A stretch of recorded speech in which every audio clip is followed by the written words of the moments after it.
Welcome to Baldur's Gate 3 tips video, you panicking bastards. This is compilation of stuff I've learned that will help out new players and refresh knowledge of experienced ones.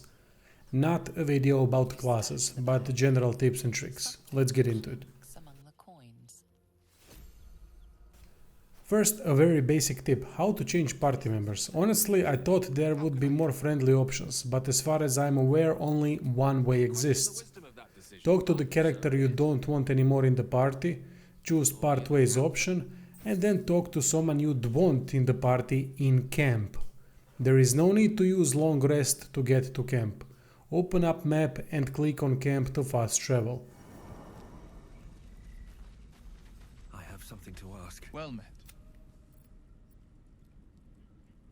That's the... If you want other companions outside of predefined ones, talk to Withers in camp and use Hireling option. Dost thou require a new ally? Or mayhap very well.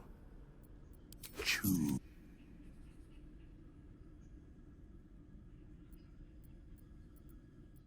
Withers is recruited after opening up a sarcophagus in ancient ruins, one of first locations in the game.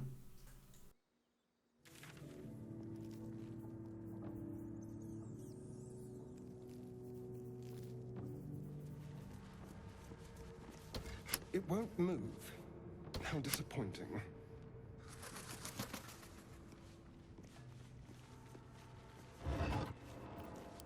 As I've explained already, by opening up map and clicking on fast travel waypoints in the top right corner, party is automatically teleported to already unlocked waypoint. Guidance cantrip. Shadowheart has it. Use it all the time. It helps with all the ability checks. During dialogue rolls it is going to be offered, so don't even think twice about activating. It is a cantrip, meaning it can be used infinitely as it doesn't waste spell slots. Whenever hiding, stealing, using perception to spot stuff, a guidance cantrip should be up.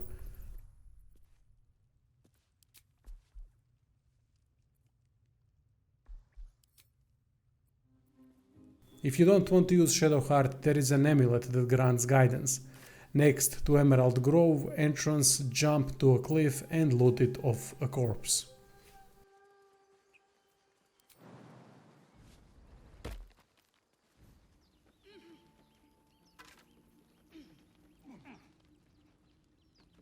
Everything in this game can be examined and inspected for additional information.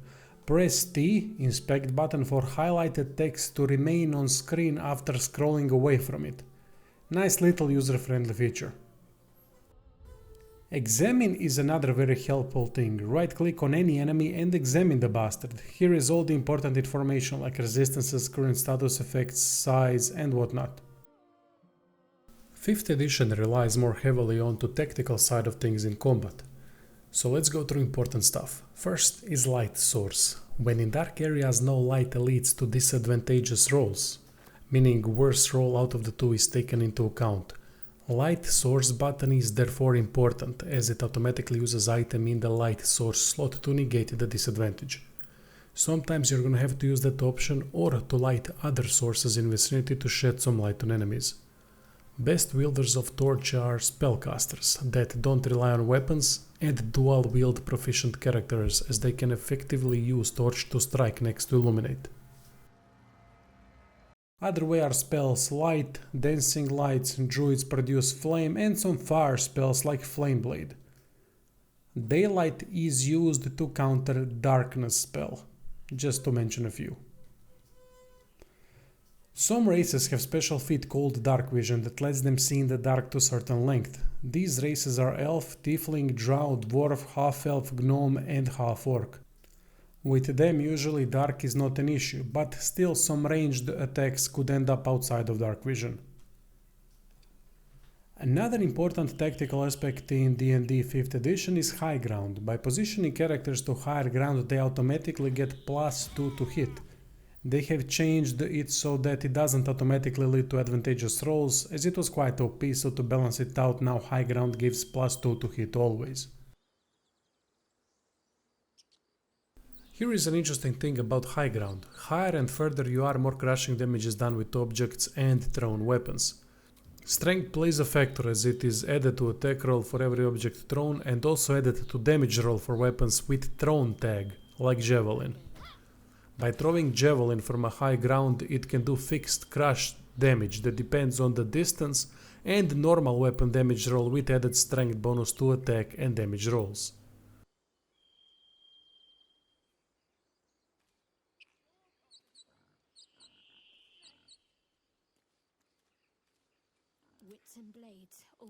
Even by missing from high ground, crushing damage is still gonna occur, but without the weapon damage roll.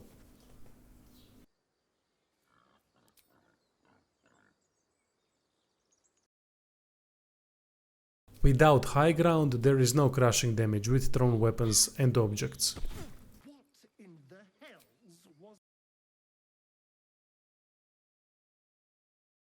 Note that anything with light tag won't do crushing damage from high ground. Right, gotta get to it. Death can't have me. Not yet. Here are a couple more throws with objects and weapons without thrown tag. Weapons without thrown tag are considered as objects. Some of these calculations don't make much sense though. For example, throwing ring mail that does 5 crushing damage and then bowl that does from same height and distance 6 crushing damage even though it weighs around 14 kilos less. Don't think there is much logic behind these calculations.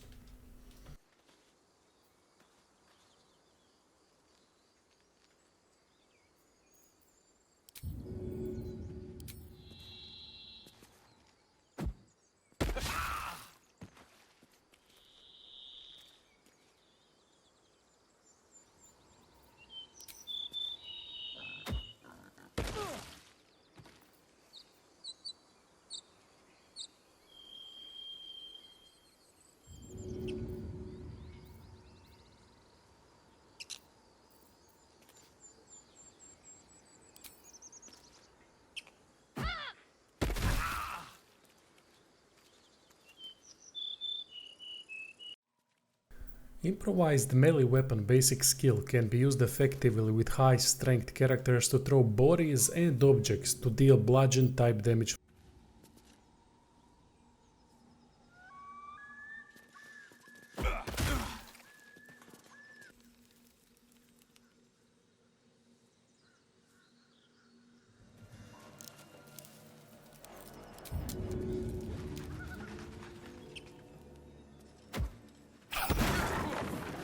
Watch yourself.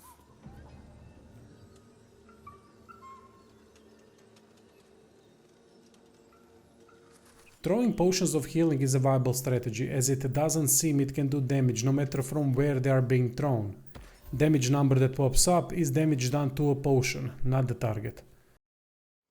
No one back home will... Also, if allies are close to one another, it can heal everyone in the close vicinity. My faith will guide me.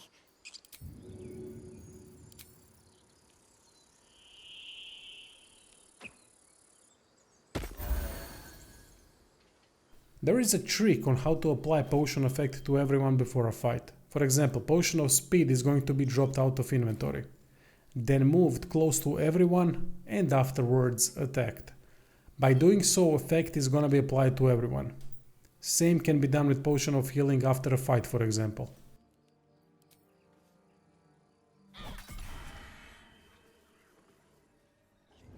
Now the stealth. In Baldur's Gate 3, attacking from hiding gives advantage, which means 2 attack rolls are made and better roll is taken into the equation. It works for ranged and melee weapon attacks. That in itself is a big plus.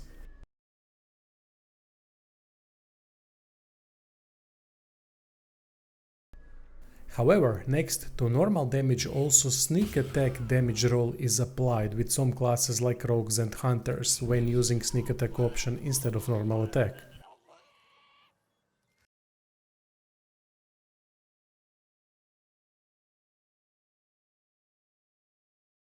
Couple important hotkeys and things to note. By pressing G key, all characters can be linked or unlinked to one another, or it can be done individually by dragging portrait outside the chain.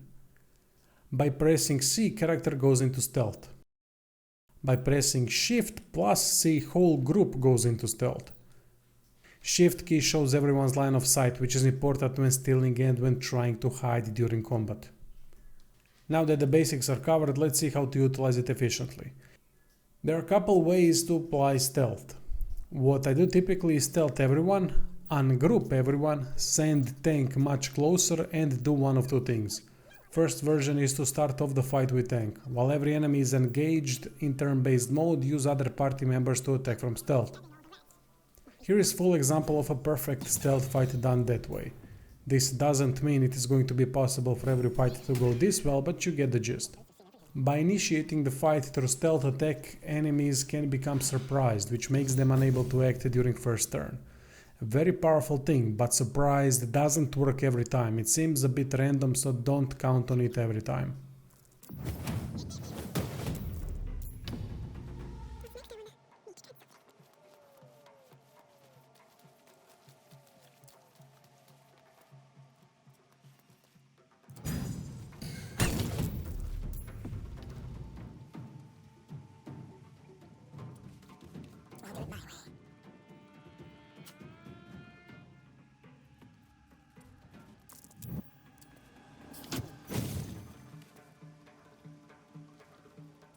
Second version is to start picking off enemies with powerful stealth characters. In this instance, I was able to stealth kill one without other enemies even entering combat.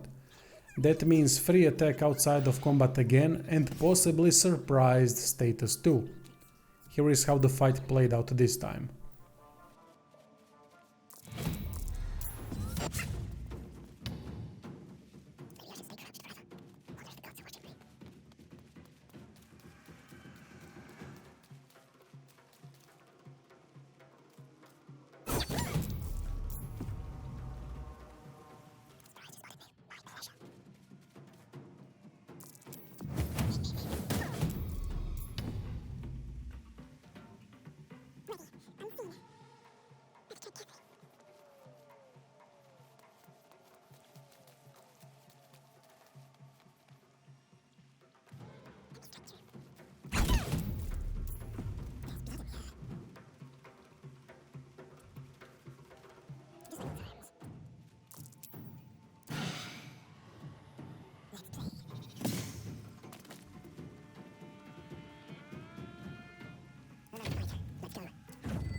One powerful thing can be done with classes that get to use hide as bonus action. Attack from stealth, move outside line of sight, use hide as bonus action, and then attack from stealth next round again. Potentially this can lead to stealth classes remaining unseen during whole fight while doing sneak attacks each round. Just like old times.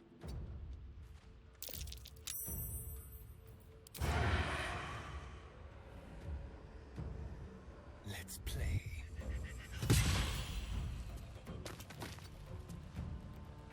Stealth system isn't very complicated but very powerful with certain classes. Even if you don't have classes with sneak attack, it is recommended to start the fight stealthily in order to get advantageous rolls with first attacks.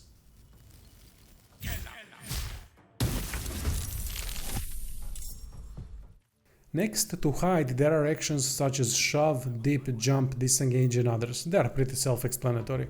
Two things I would add. Jump is extremely helpful in two ways.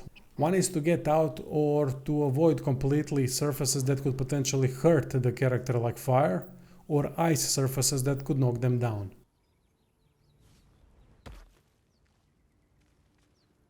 Another way to use jump is as bonus action in fights to get more movement distance if enemy is too far. Hide and jump are probably my most frequently used general skills.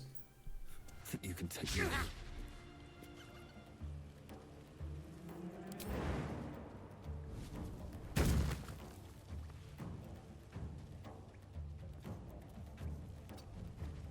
What's it in need?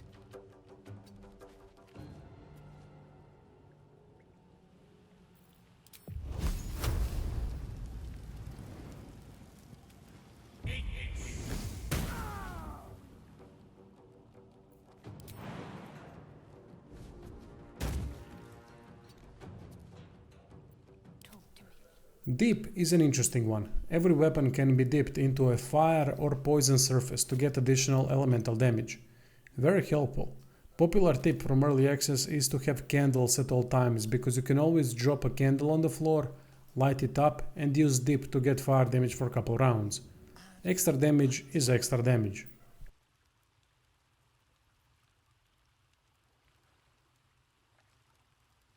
Bartering, trading and wares. Upon starting a trade, there are gonna be two options: trade or barter. Trading means getting automatically gold for what the value of your item is, or paying the value of merchant's item in gold. Value of the item in merchant's eyes depends on their attitude towards you and charisma modifier. Always initiate trading with highest charisma character. Doesn't matter in whose inventory items that are being sold are. Only thing that matters is who initiates the trade. Bartering means trading items with gold being optionally added to match the offer.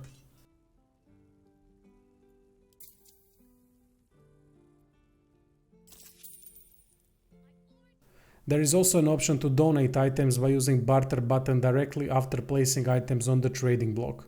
This is going to increase attitude of a merchant, which leads to better prices.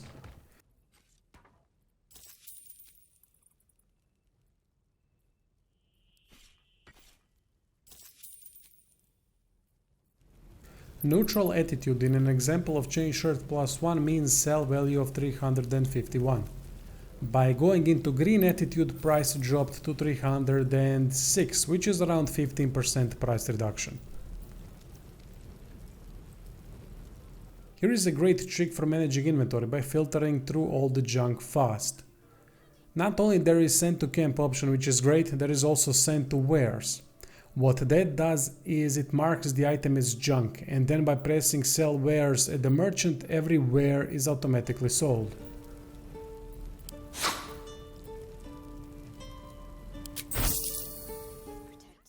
Another great trick for filtering items is to use backpacks or pouches. Add backpack to quick bar and add items such as scrolls and potions to it for more manageable access. Left click on the backpack in the quick bar to access its contents outside or during fights.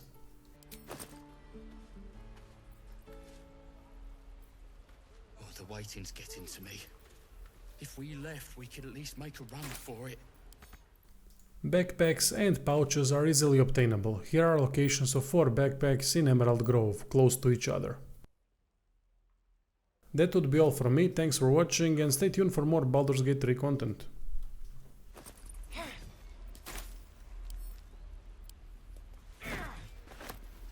Fingers off! I will!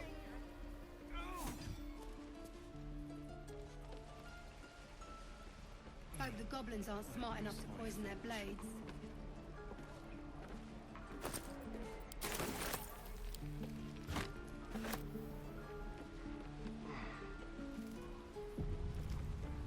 How long until Roland shows off his thunder wave?